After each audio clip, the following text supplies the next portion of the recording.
সাফল্যের ধারাবাহিকতা বজায় রেখে উত্তরাঞ্চলের শিক্ষাঙ্গনে আবারও সাফল্যের দৃষ্টান্ত স্থাপন করেছে সৈয়দপুর সরকারি বিজ্ঞান কলেজ। চলতি শিক্ষাবর্ষে মেডিকেল সহ দেশের শীর্ষস্থানীয় বিভিন্ন উচ্চশিক্ষা প্রতিষ্ঠানে উল্লেখযোগ্য সংখ্যক শিক্ষার্থী ভর্তির সুযোগ পেয়েছে এই প্রতিষ্ঠানটি থেকে। নীলফামারী জেলার সুনামধন্য এই প্রতিষ্ঠান থেকে চলতি শিক্ষাবর্ষে ৪৯ জন শিক্ষার্থী দেশের বিভিন্ন সরকারি মেডিকেল কলেজে ভর্তির সুযোগ পেয়েছে, যা এই বছর এসএসসি পাশ করা মোট শিক্ষার্থীর প্রায় ১/৫। তবে এই ফলাফল হঠাৎ পাওয়া কোনো অর্জন নয়, বরং দীর্ঘদিনের পরিকল্পিত অধ্যয়ন, শিক্ষক শিক্ষার্থী ও অভিভাবকদের পারস্পরিক সমন্বয়েরই ফল।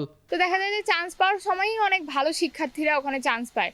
দ্বিতীয়ত পরিবেশ তো অবশ্যই আছে। আমাদের প্রিন্সিপাল স্যার অনেক বেশি ডিসিপ্লিন মেনটেন করা পছন্দ করেন। টিচাররা অনেক বেশি হেল্পফুল এবং তারা অনেক বেশি ভালো পড়ায়ও। শিক্ষা প্রতিষ্ঠানটির এমন ধারাবাহিক সাফল্যের কারণেই শিক্ষার্থীদের এই কলেজে ভর্তি করানোর জন্য আকৃষ্ট হয় অভিভাবকরা।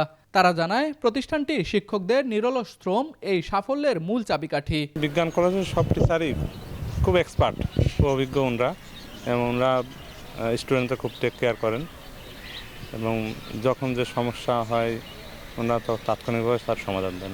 আমার মনে হয় যে বিজ্ঞান কলেজটা বাংলাদেশের দ্বিতীয় নটরডেম, কারণ এখানকার পরিবেশ, সব টিচারদের এত বেশি আন্তরিকতা, সবচাইতে বেশি আমি নিজেও শিক্ষক, কিন্তু এত আন্তরিকতা আমি কখনো দেখিনি। ১৯৬৪ সালে প্রতিষ্ঠিত হয় উত্তরাঞ্চলের ঐতিহ্যবাহী এই শিক্ষা প্রতিষ্ঠানটি।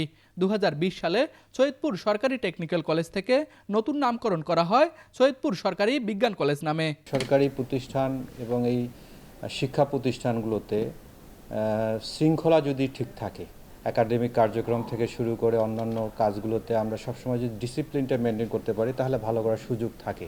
এবং শুরুতেই স্টুডেন্টরা যখন ভর্তি হয়, বিশেষ করে কলেজে, স্কুলেও তাই, স্টুডেন্টরা জানে যে এখানে ভর্তি হওয়া মানে তাকে রেগুলার কলেজে আসতে হবে, এবং তাই স্টুডেন্টরা রেগুলার কলেজে আসে। এবং আমাদের উপস্থিতি সবসময় একবার শুরু থেকে শেষ পর্যন্ত আমরা দেখি ফার্স্ট ইয়ারে তো প্রায় 100% উপস্থিতি থাকে, সেকেন্ড ইয়ারের দিকে আমরা 90-95% আমরা মেনটেন করি।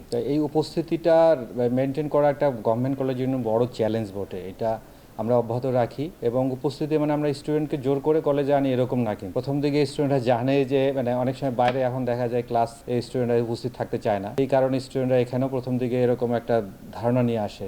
কিন্তু যখন ক্লাস শুরু হয় তারা নিজেরাই বোঝে আসলে এইখানে ক্লাসটাই আসল জিনিস, অর্থাৎ আমাদের টিচাররা সবাই ক্যাপাবল, তার যার যার ডিসিপ্লিনে সবাই, এবং স্যাররা সেভাবেই প্রিপারেশন নিয়ে ক্লাসে আসে, এবং সে কারণে স্টুডেন্টরা যেটা তাদের চাহিদা থাকে, পড়ার যে ক্ষুধা সেটা থাকে, এবং সেটা স্টুডেন্টরা টিচারদের কাছ থেকে পায়। চলতি বছর উত্তরের ঐতিহ্যবাহী এই প্রতিষ্ঠানটি থেকে 299 জন শিক্ষার্থী উচ্চ মাধ্যমিক পরীক্ষায় অংশগ্রহণ করে শতভাগ পাশ করেন, যার মধ্যে জিপিএ 5 পায় 270 জন শিক্ষার্থী। নীলফামারী প্রতিনিধি তাহিরুল ইসলামের পাঠানো তথ্যচিত্রে তুষার আচার্য, ডেস্ক রিপোর্ট, RCTV।